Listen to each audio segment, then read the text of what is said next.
Spooky season is here. We are in the Halloween spirit, and we're going to kick it off with today's Lost and Found 2003's Haunted Mansion. Eddie Murphy plays a cornball realtor that is trapped in a haunted mansion with his family, and they lost $100 million in the box office on this movie, and it has a 13% Rotten Tomato score. I mean, hilarity ensues, and there's ghosts. Look at the size of these knockers. And stuff.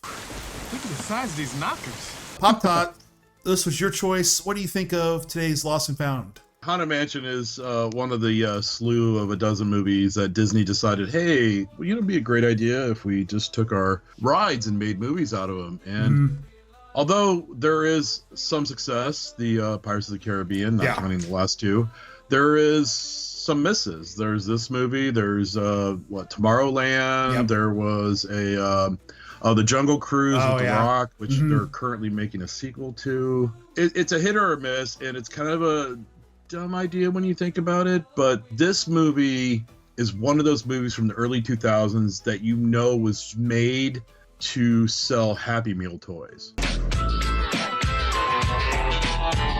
Now you can get one of 6 scary toys based on Disney's new movie, The Haunted Mansion. 100%. You can just feel it. Like when you're watching it, you're like, oh yeah, they probably just sold merchandising for this. Loving it. Yeah, this movie is just unequivocally fine. Ah, indeed. It is Gordon Ramsay begging for salt. It does need some salt on there. It is just so fine. What? We're gonna take off for the weekend. We're gonna go down to the lake like we did last year with the kids, just us and the kids for the whole weekend. How's that sound? It needs more salt. There's nothing really about it that's exciting it's Eddie Murphy, and Eddie Murphy was obviously put in this spot because of the box office draw. He's definitely what he had in 2003. The overall feeling, I don't know if any of our viewers or listeners have been on the Haunted Mansion ride. We are going to grab every famous part of the Haunted Mansion and shoehorn it into this, whether it makes sense in the plot or not. They were clearly trying to capitalize off Pirates of the Caribbean and the massive success, but Pirates of the Caribbean, the first movie, had a really solid script, it had a good cast, and a well-rounded idea that wasn't entirely based off just the ride. And this felt like it was just homaging the ride to the point where I just didn't really give a shit. Down to the part where Eddie Murphy and company are in the carriage and the ghosts go for a ride. That's in the ride. When I was a kid, that was fun because you would go by a mirror and you would see these ghosts that were in the car with you, and it was kind of neat. Look at the size of these knockers. Yeah, and Eddie Murphy, he had this gigantic success streak for 10, 15 years, and then he ended up doing Pluto Nash and a couple other bombs, and I think this basically solidified that he was just not really a leading man anymore. It was a $90 million budget. It only made $180 million, which is just not, I mean, that you're basically losing money because that doesn't include marketing, and it had a whopping 13% on Rotten Tomatoes.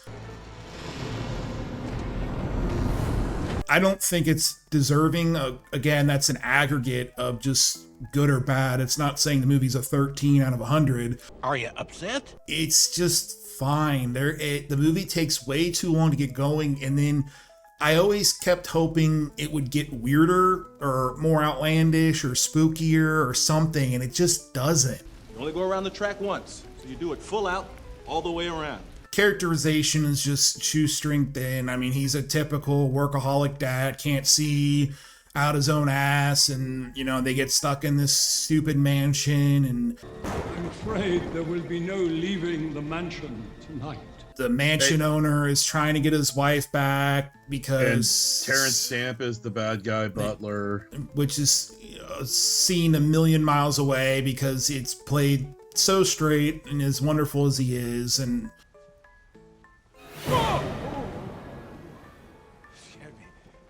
Pardon the intrusion, sir. I actually didn't mind the Madame Leota character by Jennifer Tilly. I thought she did a great job. It was kind of cute how they kind of normalized, like at one point she's in a seatbelt. I'll be right back. Okay, I'll wait here.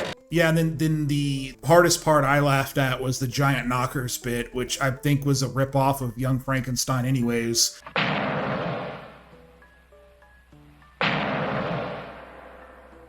What knockers?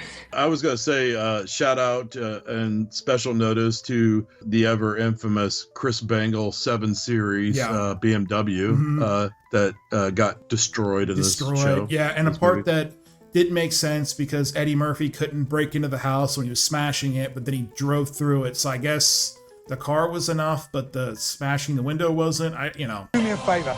Get out. Yes, yeah. Fuck off, will you? Zombie horse. I thought that was kind of cool. We had your inconceivable guy from Princess Bride. He didn't fall. Inconceivable. A lot of fans know the actor as the Grand Nagus from Deep Space Nine. Right. Sometimes the only thing more dangerous than a question is an answer. Did you know that originally it was supposed to be Danny DeVito that played that part? And I think I was reading in the production notes, and it was originally Danny DeVito. I think he was in the remaster bullshit they remade. I am the smartest man alive. Oh yeah, he was, but as a side character. But he was actually listed as the ghost butler in the production notes. I saw the trailer for it, and I'm like, I have zero interest in watching a remake of a movie that failed. And then it did slightly better critically, but I think it still bombed. And I was just like, I don't know why you remade it. It's not a property. Not everything has to be made. It was a test to see if you were ready to take my place. And you failed miserably. It's short. I like Eddie Murphy. He's not on top of his A game. And this is because there's not a whole lot for him here. Chemistry is kind of flat. There's some cool choices. I don't know. It just is kind of Millions of new worlds at our very doorstep. The potential for Ferengi business expansion is staggering. Like I said, it's a packaged movie. It was based off of a ride. I mean, how much can you pull from it?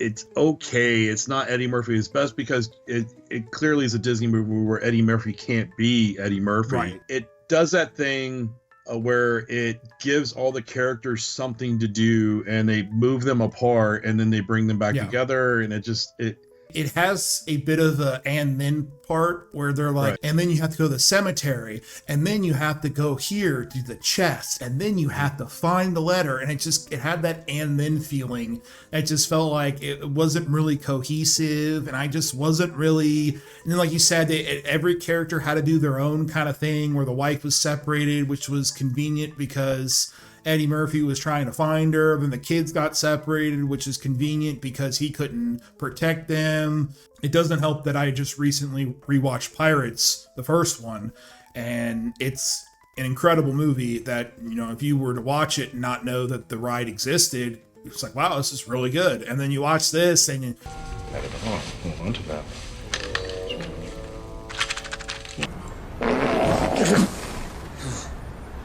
It feels like it's just packaged with the biggest executive producer bow in the world. Look at the size of these knockers.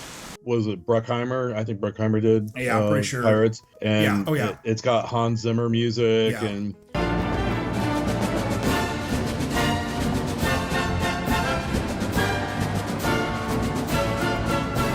Johnny Depp being the best Johnny Depp he can be, let's be honest with that. The director of this, surprisingly, was the co-director of The Lion King, which is kind of interesting, but animated and live action obviously is significantly different.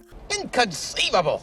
As usual on Lost and Found, we rate things by Lost. Completely ignore it. You watch one of 187 Steven Seagal films, or Found, you seek it out on Disney, and you pay the now $17 a month to enjoy it. Tot, where are we putting 2003's, not 2023's, A Haunted Mansion? I would go ahead and just say skip it. If you're looking for a ride-based movie, go watch Pirates, watch any of the first three, skip the last two. Even something that is kind of like on my guilty pleasure list is George Clooney's Tomorrowland. Oh, yeah. I actually enjoyed that movie, even though it was another failure. It had more of a plot line to it, a lot more deeper story to it. This one's just, like I said, it's a polished Happy Meal toy. To the disgrace of Miss Tot, who absolutely loves this movie, I found it to be very plain. It is, as she will absolutely love, the McDonald's of films. It is bland. It needs salt. It needs something. It needs to be slightly spookier or more weird. I think it takes like 40 minutes before the weird things even start happening. Well, right. Even then, it's like, no. It had a good pace. No, seriously, it had a decent pace for a 90-plus minute movie. However, I was like, well, when's this stuff supposed to happen? I looked and I was like 34 or 35 minutes into the movie. We're clearly a third more into the movie. Now it serves only as a dark reminder of what could have been. The crypt scene is when it is the creepiest, weirdest part of it, and that's only a few minutes long, and it just not enough here for me to outright enjoy it and recommend it when I think Pirates is better. And based on the crypt scene, for young fathers out there, don't have your daughter jump into the water after the key. Yeah, that's not Father of the Year stuff. No, I Did you get the key? I'm looking. Well, take your time. Relax. I have everything under control up here. Jackass waving at them! What have we got to wave about? I don't care! Yeah, so thank you guys as usual for watching. Please hit the like button. Please comment. It helps with the stupid algorithm, pushes the video out there. If you guys want to tell us we suck, Aunt Vicky loves 2003's Haunted Mansion and how dare us, whatever you want to say, let us know. What a fool! And we'll see you guys on the next one. Bye, guys. Look at the size of these knockers.